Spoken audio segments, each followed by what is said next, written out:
100 की सीधी बात, कोई आगे पीछे की बात नहीं होगी। आपके पास समय नहीं है, आपके पास ओनली 30 डेज हैं पूरे ओवरऑल प्रिपरेशन के लिए। आज तारीख हो गई 25, अगले महीने 21 मई के बाद आपकी एग्जाम डेट शीट आ जाएगी। आगे पेपर होगा उससे मुझे कोई मतलब नहीं है। फिलहाल मैं 21 मई को ही लेके चल रहा हूँ कि सीयूटी का एग्जाम 21 मई से स्टार्ट हो जाएगा। खैर, अगर मुझे ये पेपर देना होता तो मैं 4 बेसिक पॉइंट ध्यान रखना, अगर मुझे 30 दिन के अंदर ये प्रिपेयर करना होगा। पहला, मैं कोई भी साइड बुक का इस्तेमाल नहीं करूंगा, क्योंकि जितना ज़्यादा आप साइड बुक का इस्तेमाल करेंगे उतना ही ज़्यादा आप क्लस्टर होते जाएंगे और आप कंफ्यूज होते जाएंगे कि आपको क्या पढ़ना है।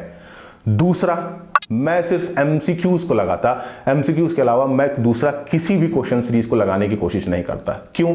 क्योंकि 12th बोर्ड में आपने सब्जेक्टिव पेपर दिया है, आपको एमसीक्यूज का कोई आइडिया नहीं है, तो आपको जितना ज्यादा हो सके एमसीक्यूज लगाना होगा, या मुझे अगर लगाना होता तो मैं जितना ज्यादा हो सकता मैं एमसीक्यूज लगाने की कोशिश करता। और जहां से मुझे एमसीक्यूज मिलते, चाहे मॉक टेस्ट हो, यूट्यूब हो, चाहे ऑफलाइन हो, ऑनलाइन हो, जहां से मुझे मटेरियल मिलेगा मैं एमसीक्यूज अपने डोमेन के साथ लगाने की कोशिश करूंगा।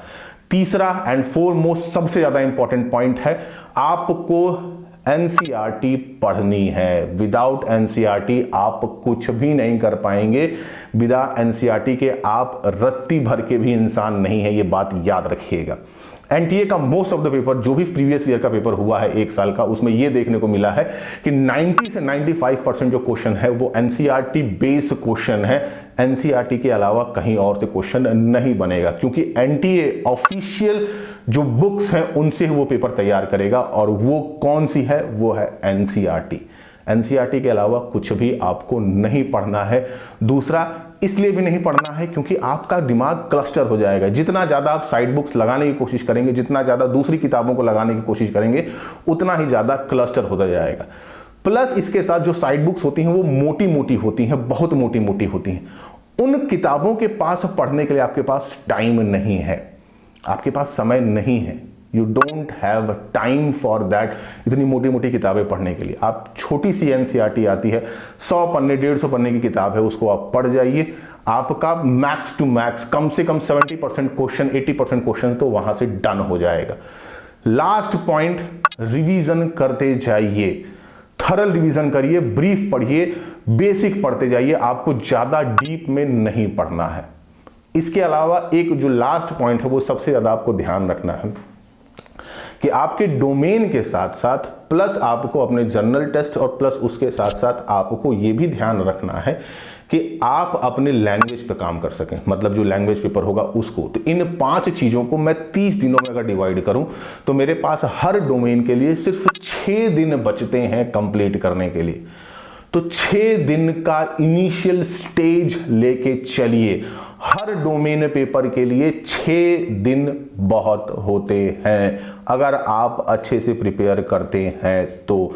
अगर आप 3 डोमेन या 2 डोमेन के साथ एक जनरल टेस्ट और एक लैंग्वेज चूज कर रहे हैं तो आपके पास 4 सब्जेक्ट हैं। 4 सब्जेक्ट के हिसाब से आपके पास 7 दिन होते हैं। 7 दिनों में आप टोटल ओवरऑल पूरे डोमेन को कंप्लीट कर सकते हैं। अब मैं 7 दिनों में क्या करूंगा? मैं 7 दिनों में क्या करूंगा कि मैं शुरुआत के 2 से 3 या 4 दिन तक या 3 दिन तक मैं जितना हो सके एमसीक्यूज लगाने की कोशिश करूंगा। उसके बाद लास्ट के 3 या 4 दिनों में ओवरऑल पूरे के पूरे चैप्टर्स को ब्रीफली पढ़ूंगा ताकि उन एमसीक्यूज के साथ मैं उनको लगा सकूं। बात समझ में आ रही है? आपको कोशिश करते रहना है कि आप सुबह सबसे पहले एमसीक्यूज का कम से कम 100, 150, 200 क्वेश्चन लगाइए उस चैप्टर से रिलेटेड। उसके बाद उस चैप्टर को रिवाइज करिए, उस चैप्टर को पढ़िए।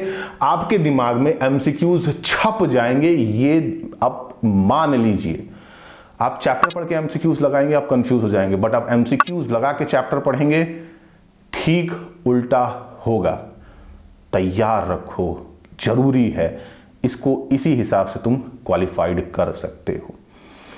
और एक जो मेरी तरफ से आपको एडवाइस है, प्लीज हो सके तो सीयूटी निकालो, अच्छे कॉलेज में admission low, otherwise you lose everything. ये अपने लिए नहीं, अपने फ्यूचर के लिए।